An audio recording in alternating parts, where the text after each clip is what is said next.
სიყვარულია მთავარ ჩვენ ცხოვრებაში. საერთოდ სამშობლოს მიმართ, ქალის მიმართ, პროფესიის მიმართ, სამყაროს მიმართ. ასეთი სამყარო მეორე არ არსებობს.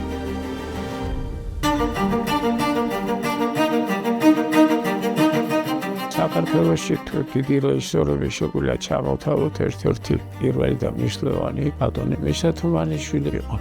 განსაკუთრებული სახელი და გვარია. აბსოლუტურ გენიოსთან ჰქონდა საქმე. ძალიან დიდი მასშტაბის რეჟისორი იყო. თანამედროვე ახალი ქართული თეატრის ფუძემდებელი. ქართული თეატრის ერთ-ერთი ყველაზე დიდი რეფორმატორი. არა მარტო მხატვრული თვალსაზრისით, არამედ ფორმა შეუცვალა და დანიშნულება შეუცვალა თეატრს. მიხეილ თუმანიშვილი იყო ძალიან დიდი მოვლენა ქართული თეატრის ისტორიაში. არა მხოლოდ ქართულ თეატრში, არამედ მთელ თეატრალურ სამყაროში. ის არის გამორჩეული რეჟისორი, გამორჩეული ადამიანი, გამორჩეული ხელოვანი. საქართველოში დაიბადა როგორც ერთ-ერთი ყველაზე პროგრესული, ყველაზე ნოვატორი ევროპული დონის ქართველი რეჟისორი. დგამს სპექტაკლებს ისეთ მარადიულ ცნებებს, როგორიც არის სიკეთე, ბოროტება, სიყვარული, სიძულვილი და ზოგადდება ისე, რომ ნებისმიერი ქვეყნის და ნებისმიერი დროის ან საუკუნის მაყურებელს მოერგოს. ერთდროულად საუკეთესო თეორეტიკოსი, საუკეთესო პედაგოგი და ამავდროულად წარმატებული რეჟისორი, რეფორმატორი, ასეთი შემთხვევა ჩვენ ქართული თეატრის ისტორიაში არ გვაქვს. თეატრი მართველი და მეორეა შემსრულებელი რეჟისურა, ეს მხოლოდ მას შეეძლო. საოცრად გამჭრიახი, აი როგორც რენტგენის აპარატი ისე ხედავდა ადამიანებს. ხედავდა უცხო თვალისთვის შეუმჩნეველ თითოეულ წერტილს იმ დარბაზში, იმ სცენაზე, იმ მსახიობებში, ვისთანაც მას ურთიერთობა ჰქონდა. ქართული თეატრი დგას ბატონ მიხეილ თუმანიშვილს. ამას არა მარტო ჩვენ ვაღიარებთ, როცა ასევე მსოფლიო მასშტაბის მაესტროსთან, პიტერ ბრუკთან ჩადიოდნენ ჩვენი ახალგაზრდა მაგისტრები. პირდაპირ აიუბნებოდა, ჩემთან რა გინდა, თქვენ ყავთ მიხეილ თუმანიშვილი. მას ჰქონდა ძალიან დიდი ნდობა და სიყვარული თავის გარშემომყოფებთან. ამიტომაც ახერხებდა, რომ ექსპერიმენტები, რომელიც იმ დროისთვის ძალიან თამამ ექსპერიმენტებად ითვლებოდა, განეხორციელებია ესეთი წარმატებით. ურთულეს პიესებია, რომელიც მე შემოგაკეთა თვითონში ყოველთვის ირადული დამოკიდებულება ჰქონდა საკუთარი გამოცდილებიდან, თავის ხედვიდან, თავის გემოვნებიდან გამომდინარე. ის იყო საბჭოთა პერიოდის რეჟისორი და ის არის საბჭოთა ავანგარდისტი. ეს ორი ტერმინი, საბჭოთა და ავანგარდი ერთმანეთს გამორიცხავს, მაგრამ მასში თავსდებოდა, როდესაც იყო ცენზურა, ებრძოდა იმ დადგენილ შტამპებს, რაც იყო იმ პერიოდში დამკვიდრებული ქართულ თეატრში და თუნდაც სცენოგრაფიაში. ამიტომაც ვერ თავსდება ის ავანგარდული ფორმა, თუნდაც სცენოგრაფიაში და თეატრში საბჭოთა ხელოვნებასთან. ეს იყო რეალიზმზე დამყარებული, მაგრამ როგორც ავსტანოგოვი ამბობდა, ფანტასტიკური რეალიზმი. იმიტომ რომ რეალიზმი იყო, მაგრამ ამავე დროს იყო იმის ზევით კიდე, რასაც ჩვეულებრივი რეალისტური სპექტაკლი ქვია. არ იმეორებდა არც ერთ სპექტაკლში მიგნებოს და ამიტომ მისი სპექტაკლები რასაკვირველია მიხვდებოდი, რომ ეს ყველა ბატონ მიშა სპექტაკლია, მაგრამ ყველა სხვადასხვანაირი იყო. აი ეს არის მთავარი, აი როგორ იწერება ჰაერი, რომელიც არ ჩანს, არა? აი სცენაზე როგორ უნდა გაკეთდეს ეს? აი როდესაც მე არ ვიცი როგორ უნდა გაკეთდეს. მაშინ არის საინტერესო ცხოვრება. მამა თბილისში დაიბადა 1921 წლის 6 თებერვალს. მამას ივან ერქვა, რუსული ფილოლოგიის სპეციალისტი იყო, დედას თამარი და დას ნინა. მისი ეს რომანტიკული ბუნება გაყვა ყველაფერს. ეს სკოლაშიც კი ყველაზე ადრე მივდიოდი. ზის ამოსვლას უყურებდი და ერთგან ესე წერს, რომ ცაო სისხლის ფერმა რუბლებმა დაფარაო და მზემ გამოაწყვიტაო მარაოსებრი მუქი ჟოლოსფერი ფერის სხივებით. სკოლაშიც კი რაღაცას დგამდნენ, თვითონაც არტისტობდა და იძახდა რომ უნიჭოვა. ხატავდა კიდე სხვათა შორის. 18 წლის იყო, რომ წაიყვანეს ჯარში მამა. უცებ მოხდა ფინეთის ომში, მერე ფინეთის ომიდან 44 წლამდე იყო კავალერისტი და იბრძოდა მეორე მსოფლიო ომის დროს. ძალიან გაცდაში იყო. სახლში რო წერდა წერილებს, იქ შემოდედი ყველაფერი კარგად არა. ბებიაჩემს თხოვდა, რომ ეს პიესა გამომიგზავნეთ, რაღაცა კლუბით ჩამოაყალიბეს და ხელოვნების ადამიანი უნდა გავხდეო, სულ მაგას იძახდა. სამჯერ გამოიპარა ყეობიდან. მაგრამ რო გამოვიპარე იქიდან, მე უკვე გზაში ცუდად გავხდი შიშიც აგან. მე ვიგზავნა რა გავაკეთე. დაჭრეს ფეხში იყო ჰოსპიტალში, გუვლიდა თვითონ დაჭრილებს. დავრუნდი ომიდან და შევედი თეატრალურ ინსტიტუტში და იქ შემხვდა ნინელი ჩიკოვანი. ეს იყო არაჩვეულებრივი ჩემი მეუღლე. ასე მოხდა რამე. გარდაიცვალა და მე და ლიკა დავჭით მარტო. დედას ქონდა გულის მანკი. ესე რომ მოდიოდა რეპეტიციიდან, რა დახვდებოდა სახში რომ არ იცოდა. აი ამ პერიოდში ანტიგონეს დგამდა და აი ეხლაც მიკვრის. სად ქონდა ეს ძალა, სადღაც კიდე იმ სამყაროში შეიძლება გაურბოდა ამ რეალობას, იმიტომ რომ იცოდა რომ ასეთი ტრაგედია ელოდა. რუსთაველისტიაში აკეთებს ანტიგონეს, რომელიც ოუდია ნამდვილი. ანტიგონე ოფიციალურად არ აუგზავნოთ, მაგრამ ფაქტობრივად აკრძალეს. იდეოლოგიური გარდატეხა მოახდინა საბჭოთა მაყურებელში. სერგო ზაქარიაძეს და ზინა კვერენჩხილაძეს დუეტი ოქროს ასოებით ჩაეწერა ქართული თეატრის ისტორიაში. და მეორე მეუღლე ლეილა ღლონტი ეს ექიმი იყო. ის კეთილშობილი ადამიანები, ნუ ალბათ თითოეულა. და ლეილამ გადაგვარჩინა ჩვენი ოჯახი. არ უყურებოდი ეს ლაბარაკობს. როგორ? დაღუპვარებული, არ ემუქრებოდა ყოველ შემთხვევაში. როგორ არ მემუქრებოდა?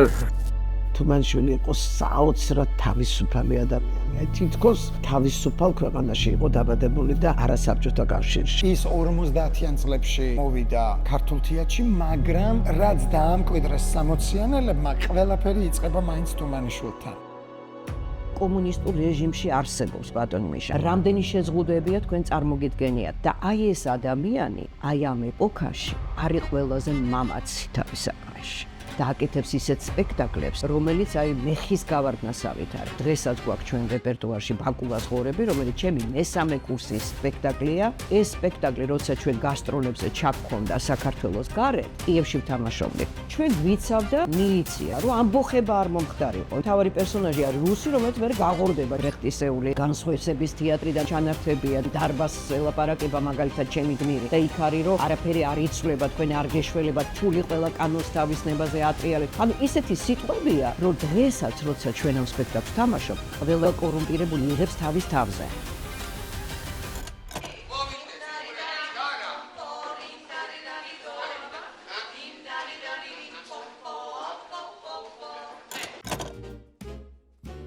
ყოველთვის ამბობდა, რომ თეატრი არის ჯგუფური ხელოვნება. გჭირდება მხატვარი, მსახიობი, რა თქმა უნდა, მწერალი, ამ შემთხვევაში დრამატურგი, კარგი ინტუიცია ჰქონდა. ზუსტად იცოდა, ვისთან უნდა ემუშავა და ვისთან არა. ძალიან მნიშვნელოვანი იყო თუმანიშვილის თანამშრომლობა მხატვრებთან. დიმიტრი თავაძესთან არანაკლებ მნიშვნელოვანია თანამშრომლობა სამეულთან. მხატვრებისა ქოჩაკიძე, ჩიკვაიძე და სლოვინსკი და განსაკუთრებული წვლილი შეიტანეს მათ ქართული სცენოგრაფიის ისტორიაში. თუმანიშვილის სახელს უკავშირდება სწორედ მათი მოსვლა თეატრში. ამავდროულად მნიშვნელოვანია, რომ თუმანიშვილს არ ეშინოდა და თანამშრომლობდა ახალგაზრდა სცენოგრაფებთან და მხატვრებთან და ესეთი იყო გოგი ალექსი-მესხიშვილი, რომელსაც ფაქტობრივად გაუხსნა თუმანიშვილმა გზა. ისე მოხდა, რომ თავის თეატრი გახსნა კინომსახიობთა თეატრი. და მაშინ დავახლოვდი ბატონ მიშასთან, იმიტომ რომ ეს სპექტაკლები როგორც იყო ზაფხულის ღამის სიზმარი, დონ ჟუანი გავაფორმე, რომელიც საერთაშორისო სახელი მოუტანა ბატონ მიშას თეატრს. ბევრი მოგზაურეს ბევრ ფესტივალებზე იყვნენ და ეს დავიწყარე პერიოდი იყო ჩემ ცხოვრებაში. მაშინ ვისწავლე როგორ უნდა იმუშაო რეჟისორთან.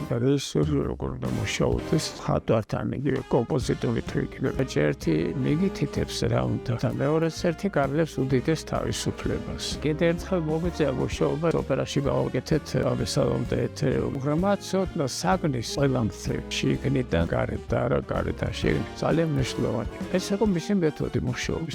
ნახელა თავისუფლება არსებობს თორე კანონები არის, მაგრამ ეს კანონები არ არსებობს.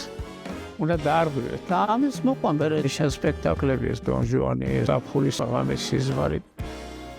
ეს იყო ბომბა რო იწვი.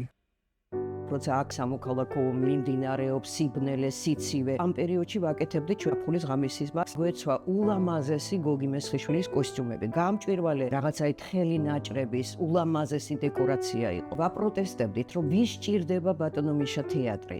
ომია გაქანებული, არ ვიცით რა იქნება და ის ამბობდა, ჩვენ ამაზე უკეთესად არაფრის გაკეთება არ შეგვიძლია. ჩვენი მაყურებელი ძვირფას დადგება დრო, რომ შემოვა თეატრში და მოგთხოვს, რომ ჩვენ რაღაცა ვაჩვენოთ. და მართლა ასე იყო, როცა ეს სპექტაკლი ჩავიტანეთ ედინბურგის ფესტივალზე და ბოლოს გამოდიოდა ბატონი მიშა ოვაცია თავისთავად, მაგრამ მე არ დამავიწყდება მაყურებლის გაოცებული სახე. და მე დაწერეს, რომ ჩვენ ველოდით საქართველოსდან აი ამ პერიოდში ჩამოტანილ ზაფხულის ღამეს, რომელიც იქნებოდა შავი ფერებით და ჩვენ ვნახეთ ახალგაზრდული ენერგეტიკით დატვირთული ულამაზესი სპექტაკლი სიყვარულზე, სიცოცხლის სადიდებელი. და როცა ბატონი მიშა გამოდიოდა ბაკონზე, ეტყობა ყველა ელოდებოდა, რომ ეს იქნებოდა რაღაც 40 წლის ახალგაზრდა კაცი შეყვარებული და გამოდიოდა ჭაღარა ადამიანი. მსახიობი ის თვლიდა, რომ ეს არის ჩაკეტილი სამყარო, რომელიც თუ კი რამეს აგროვებს სპექტაკლისთვის და თეატრისთვის. პოზიცია გამოხატე შენ სათქმელში, შენ როლში. ამაზე უკეთესად ამის გაკეთება არავის არ შეუძლია. ცხოვრებაში ისიც უჩინარი იყო. ყველა სპექტაკლის მერე ბატონი მიშა ვიწერდა ნიშნებს. ეს უკვე წარმატებული არტისტები ვარ.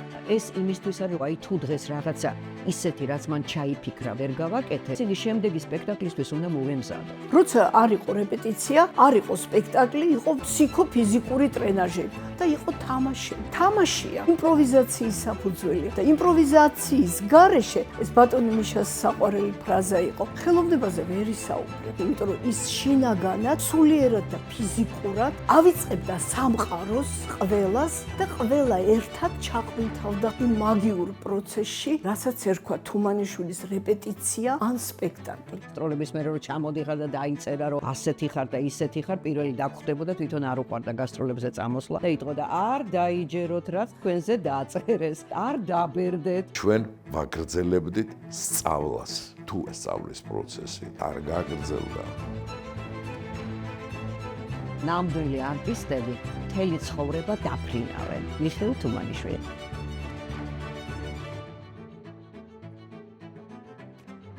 ძალიან დიდი მნიშვნელობა აქვს იმას, რომ ბატონმა მიშამ წინვალეთ იცოდა მუსიკა.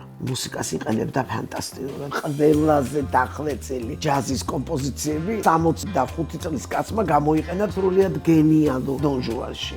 კლასიკური მუსიკაც იცოდა წინვალეთ. ჩვენ პატარა ქალაქში მოცარტი და გეშვილი. არაჩვეულებრივად იყო გამოყენებული. სულხან ცინცაძე არაჩვეულებრივი მუსიკა დაწერა ბატონ მიშას ერთ-ერთ ფეირვერკული სპექტაკლი ესპანელი მღვდელი. საშუალებას აძლევდა ახალგაზრდა დრამატურგებს ეთანამშრომლად მასთან, მაგრამ ისეთი დიდი წარმატება, როგორიც მოუტანა კლასიკოსებმა, არ მოუტანია ახალგაზრდა ქართველ დრამატურგებს. ერთი გამონაკლისის გარდა ეს არის გოგა ნახუცრიშვილის ჭინჭრაკა და მეორე გამონაკლისი ოღონდ კლასიკა, ეს არის კლდიაშვილი. დანარჩენი ყველა არის უცხოური კლასიკა. რეზო გაბრიაძეს გადმოაქართულებინა ტორტონ უაილდერის ჩვენი პატარა ქალაქი. სრული შედევრი, კომპოზიციურად დრამატურგიულად რეზომეს გენიალურად გააკეთა, ასევე გენიალურად დადგა თუმანიშვილი. ნამდვილი ხაზი ტორტონ უაილდერის შენარჩუნებულია, მაგრამ აბსოლუტურად ქართული პიესაა.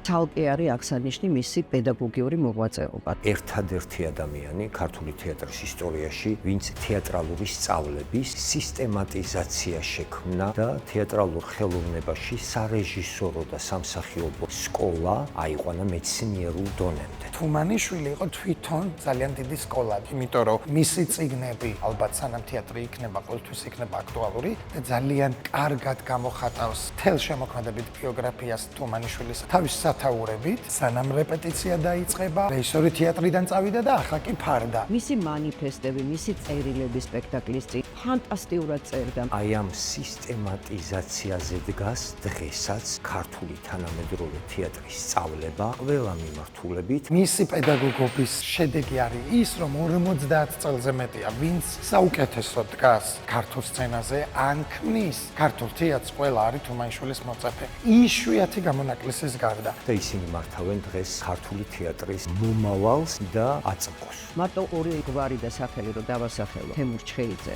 რობერტ სტურუა, უკვე ალბათ წარმოდგენა გექნებათ. ეხლა მე არ ვიცი, როგორ აფასებ ჩემ ყოფნას საერთოდ თეატრში. ბატონი მიშა არის ჩემ ხელოვნებაში, ასე ვთქვათ, მამა მშობელი. ყველაფერი რაც ვიცი, არის მისგან. ჩვენ ვიყავით 5 რეჟისორი, რო ჩავაბარეთ ინსტიტუტში. 3 ბიჭი და 2 გოგო. ერთი წელი ისე გავატარეთ, რომ ჩვენ აზრზე არ მოვედით რა არის რეჟისორობა. მართალია გვასწავლიდა საკმაოდ ღირსეული პედაგოგები და ბოლოს მოვითხოვეთ ბატონი მიშას მოყვანა. მაგრამ აღმოჩნდა რომ ძალიან დაკავებული. როგორც ერთადერთი კაცი, რომელმაც იცოდა თავისი პროფესია უმაგრესად. მაგრამ ჩვენ ავტეხეთ პროტესტი. მაშინ საბჭოთა პერიოდი იყო და ბატონ რექტორს შეეშინა. მატყლებოდა რაღაცა სკანდალი პარტიული ხაზებით. დაგვინიშნეს, რომ მოვიდა ბატონი მიშა ჩავატარა ლექცია, ძელდებოდა ეს ძალიან პოეტური თხრობა რა არის რეჟისურაზე. როცა დამთავრდა, ყველა მივხვდით, რომ ჩვენ გავიგეთ რა არის ჩვენი ხელოვნება. სპექტაკლის დადგმას შეიძლება ისწავლოს კაცმა და კიდე საკითხავია ყველაფერი ვისწავლე.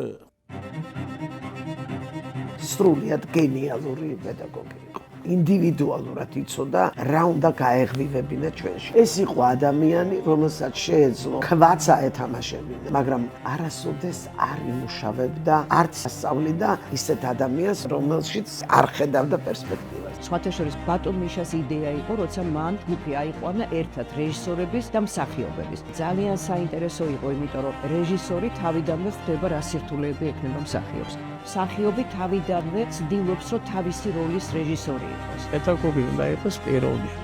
მას ვაფასებ არა როგორც არაჩვეულებრივ რეჟისორს, როგორც არაჩვეულებრივ პედაგოგს, ამავე დროს როგორც იშვიათად არაჩვეულებრივ პიროვნებს. მე ის ყოველთვის უფრთხილდებოდა იმას, რომ პიროვნებები ყოფილიყვნენ მისი მსახიობები. თუ მაყურებელი დაბლაზის და შენ უდნავ ამაღლებულ ფიცარნებზე გამოდიხარ, ეს უფლება უნდა მოპოვებული ქონდეს. თეატრის ინსტიტუტში სწავლობდა 4 წელი რეჟისურაზე. გიორგი ტოსტონოკოვი, მისი პედაგოგიც იყო და თანამოაზრე. საბჭოთა კავშირში აღიარებული და საყოველთაოდ ცნობილი, იმჟამად მოღვაწეობდა თბილისში, გრიბოედოვის თეატრში. თავარი ანაბანა ასწავლა თუმანიშვილს და ის რო არ სწოდნოდა კარგად, ის ვერ შექმნიდა იმ ახალ თეატრს. მომთხოვნი იყო როგორც თავის მიმართ, რა თქმა უნდა, და ასე იყო სხვების და ამიტომ მესმის რომ ამბობენ რომ რთული ხასიათი ჰქონდა. დისციპლინა მიშასთან ძალიან მკაცრი იყო. საშინელი ბუა იყო. ეჭვიანობდა ყველაფერზე, თავის მოწაფეებზე, მამეთზე. ვებერთელა შინაგანი სიძლიერე, ხეულის ყველა ნაკვთში გამოიკრთება და ულამაზესი თვალები ჰქონდა. ძალიან ღრმა, სათვალე კიდე თვალს უდიდებდა. თუ თვალს კიდევ პლუს გაახელდა, აქედან ბედაურის თვალივით ჩანდა და აღიცოდი რა უნდა გექნა.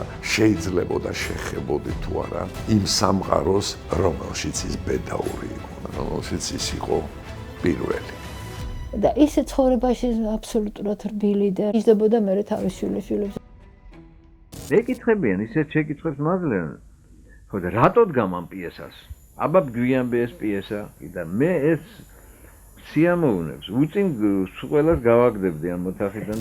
მისი პირველი სპექტაკლები საერთოდ არ იმსახურებდა არანაირ ინტერესს. ფიქრობდნენ მასზე, რომ მისგან არ დადგებოდა რეჟისორი. მაგრამ აკაკი ხორავა რექტორი იყო იმ პერიოდში, რომელიც დაჟინებით ითხოვდა, რომ მუშაობა დაეწყო თუმანიშვილს რუსთაველის თეატრში. აღმოჩნდა მართალი. თუმანიშვილი იყო პირველი რეჟისორი, რომელმაც მოშალა ფარდა. დაანგრია ბარიერი მაყურებელსა და სპექტაკლის მონაწილე მსახიობებს შორის. გახადა თეატრი უფრო ინტერაქტიული, შოკის მომგვრელი ეფექტი იყო. ეს იყო ძალიან წინ გადადგმული ნაბიჯი. მანამდე ახმეტელის გეროიკულ რომანტიკული თეატრი შემორჩა და ითქმებოდა ეს გეროიკა უკვე საბჭოთა გაგების. ეს ნელა დეგრადაციას განიცდის. ძალიან დიდ რეფორმას ატარებს და შემოაქვს უფრო ფსიქოლოგიური თეატრი, აიძულებს მსახიობებს, რომ იფიქრონ იმ ფსიქოფიზიკურ მოქმედებებზე, რაც უფრო წარმოაჩენს ადამიანის შინაგან მდგომარეობას. ისე უნებოდა მსახიობებს, რომ ილაპარაკეთ ჩვეულებრივად ადამიანურ ენაზე.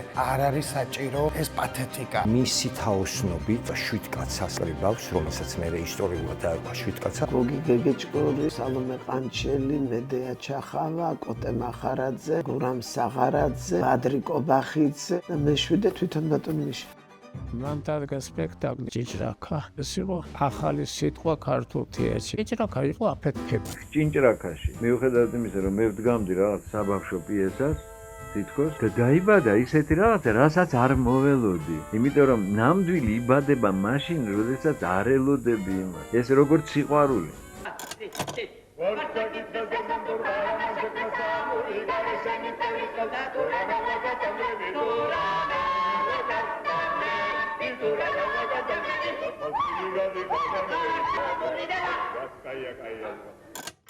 კლასიკური კომედიის ფორმის სპექტაკლი, მაგრამ ეს იყო ამავდროულად ფარსიც, სატირაც, ტრაგიკომედიაც, ერთიანდებოდა არაერთი ჟანრი. იყო პირობით გროტესკული სტილი, რომელიც ტრაგიკომიკურობასთან ძალიან ახლოს არის. ეს მაშინ სიახლე იყო, ხაპარი იძლეოდა ამის შესაძლებლობას. ახალი სტილისტიკა, თამაშის მანერა, უკიდურესი პირობითობა, უკიდურესი გროტესკი, სადაც ხაპრის პერსონაჟებში მთავრობა ხედავდა საკუთარ თავს, ადამიანები ხედავდნენ საკუთარ თავებს. რუსთაველის თეატრში, სადაც საბავშვო ზღაპრები არ იდგმებოდა, დგამს ზღაპარს, თანამედროვე ქართველი ავტორის, რომელიც დაფუძნებულია ქართულ ხალხურ ზღაპარზე, ანუ მითზე და ამ სპექტაკლში ცხოველების და ირეალური პერსონების როლს თამაშობენ საბჭოთა კავშირის სახალხო არტისტები. სერგო ზაქარიაძე ჩარისკაცის მამ პოსტალიური. უცებ ბაღდებს თამაშობს. რამაზი რომელიც იყო ცისფერი გმირი, ჭეჭინაში რო არქიტექტორს თამაშობს და ლამაზი ბიჭია. და უცებ რაღაც ახურავს თავზე ლოსტებშია. იქიდან გაჩნდა რამას წყვიგვაც. იქ დავინახეთ რამხელა დიდი მსახიობია სერგო ზაქარიაძე. გოგი გეგეჭკორია, როსიმკელი. ამის მერე ბევრმა დაინახა რამდენად თავისუფლად შეიძლება მუშაობა სცენაზე, რამდენად თავისუფლად შეიძლება მსახიობთა მუშაობა. იქ დავინახეთ რამხელა იმპროვიზაცია შეიძლება იყოს სცენაზე. როგორ შეიძლება შემოიტანო მითოლოგია და შემდეგ უბრალოდ პატარა ზღაპრისგან ესეთი ფანტასტიკური წარმოდგენა შედგა. ფაქტობრივად ამან შეცვალა ენა ქართული თეატრის.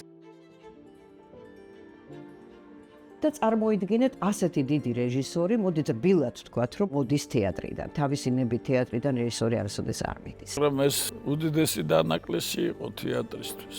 ყველა მებაბრალებს შენს გამო წავიდაო. მაშინ მე ჯერ არაფერი არ მქონდა დადგმული. ჩემს გამო არ წასულა. წავიდა, იმიტომ რომ მსახიობმა არ დაიცვეს. ძალიან ადვილი იყო ბატონ მიშას დაცვა, იმიტომ რომ ანტიგონე მისი ბოლო არაჩვეულებრივი სპექტაკლი ჩვენს თეატრში, სადაც ზინა კვერეჭხელა და სერგო თამაშობდა. რატომღაც იდეოლოგიური პრობლემები დაინახეს კულტურის სამინისტროში. ერთადერთი ვინ რაღაცნაირად დაიცვა ბატონი რამაზი იყო. ეხლა მე ყველა არ ვთქვი რომ მშობელია თუ მამა. ამიტომ მეც ახლა არაფერს არ ვიტყვი. ანტიგონეს მთავრობა ებრძოდა ზაფხულის ღამის სიზმარს თეატრალური საზოგადოება. ძალიან ცნობილი ადამიანები, ცნობილი ხელოვანები თავს ესხმიან თუმანიშვილს იმის გამო, რომ მასში იყო და ასეც უნდა ყოფილიყო სექსუალური ხასიათის სცენები და მაშინ ეს მიუღებელი იყო სრულიად საბჭოთა ხელისუფლებისთვის, საბჭოთა თეატრისთვის, რუსთაველის თეატრისთვის. თობრივად შეეწირა ამ სპექტაკლს.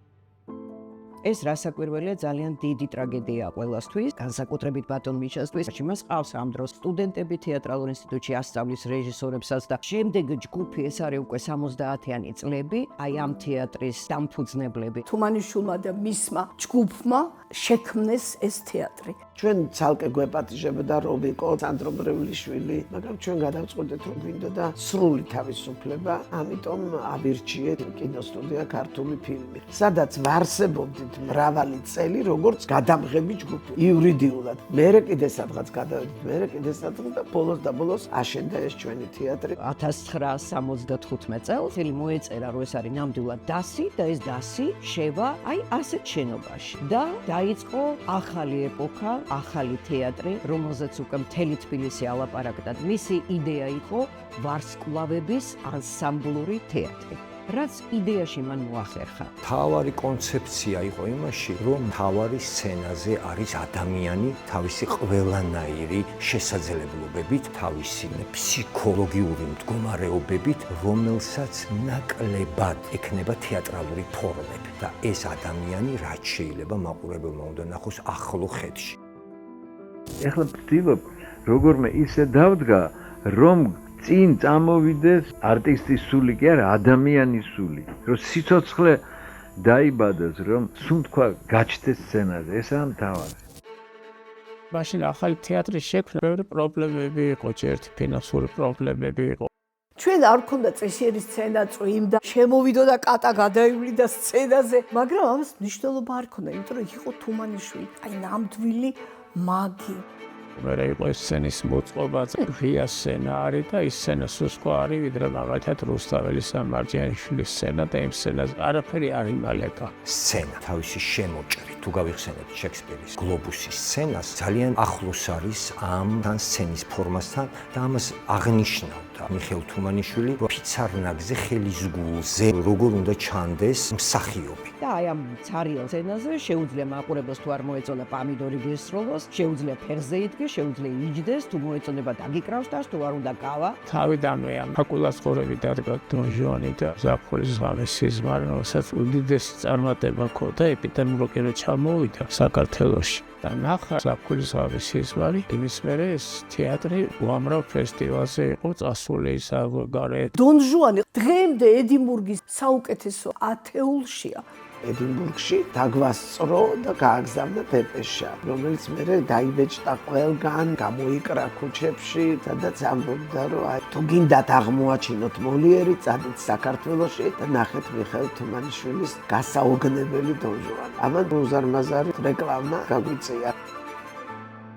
თუმანიშვილმა რადიკალურად შეცვალა გეზი, მიმართულება, შინაარსი და ფორმა ქართული თეატრის, რომელიც ინსპირაცია გახდა დანარჩენი საბჭოთა ქვეყნის თეატრებისთვის, რომ შეეცვალათ თავიანთი მიმართულება. ბოლოს ქონდა 3 მძიმე ინფარქტი. მარტო ომი რა დღირს, მაგრამ ომი იქით იყო, თეატრიც არ იყო იოლი. საქმიანი კრიტიკა იყო საჭირო, მაგრამ აქ მარტო კრიტიკა კი არ იყო. პირდაპირ ამბობდნენ, რომ რუსეთის თეატრი მოსპო. ამდენად დიდი მოვლენა იყო, ებრძოდა მას არა მარტო საბჭოთა ხელისუფლება, არამედ კოლეგები, რომლებიც ვერ ეგუებოდნენ იმ სიახლეებს, რასაც თუმანიშვილი ამკვიდრებდა სცენაზე და ფაქტია, რომ მან დაამკვიდრა ეს ყველაფერი. და ამას ხო გადატანა უნდა 75 წლის იყო. ექიმები სულ ამბობდნენ, რომ ინფარქტიან ადამიანისთვის არ შეიძლება არანაირი ემოცია. ჩვეულებრივად ადამიანები რომ მოდიოდნენ, აუგრძალავდით. ამ სახეობას და რეჟისორს ვერ ვეუბნებით. ანუ ქვეყანა მართლა მოდიოდა. თორმოვიდა ბატონი რეზო ჩხეიძე. სასტუმალთან დაუჯდა, ესე ხელი მოკიდა და მოეფერა და ბატონო მიშო, რო იცოდეთო რამდენ დამაბარა თქვენთან რომ მალე გამოჯამთელდით და როგორ უყარხართ. ბატონი რეზო არ დადგა, ჩემგან რეჟისორია. ბატონი რეზო ცოტა დასევდიანებული იყო. ეს რო თქო, იმდენად მოულოდნელი იყო, რომ გადაიხარხა, გამოიხედა და მე თქვენ გონიათ რომ მე ხალ ხუმრობო და მე გამეცინა რომ არ ხუმრობ, მაგიტო არო ვიცინითო რომ ხუმრობ და რაღა გვიჭირს მეთქი. დიდი რეჟისორებიო, ყოველთვის აღწევენ იმას რაც უნდათო. მე ვერასოდეს ვერ მივაღწევ. ესე იგი რაღაცა მაკლიან, ყოველთვის მეტი და მეტი უნდოდა. ნუ გენიალური რეჟისორი იყო, მორჩა და გათავდა. ესეთები იბადებიან ნუ 50 წელიწადში ერთხელ. ის იმდენად დიდი იყო, რომ ყველას ეგონა რომ მისი იყო და ის იტევდა ყველას, აბსოლუტურად. მიშა, მე მგონი არის დაფასებული ბოლომდე და ეხლა მიგეს რომ იღებთ ამას, იმიტომ მიშა მიხედა კვალიდატობა, პიროვნების მაგალითი, რომ აი ესე უნდა იცხოვრო, რომ გარო გაიხედა, არ შეგვწეს არაფერს. ამით უნდა ითხოვრო, ხოლოდ ამაზე უნდა იფიქრო დღე და ღამე. აი მაშინ შეიძლება რაღაცა აღმოაჩინო, მაღალ ფარდოვანია ეს, მაგრამ ეს ნუ ლაპარაკობ იძახით ლელა.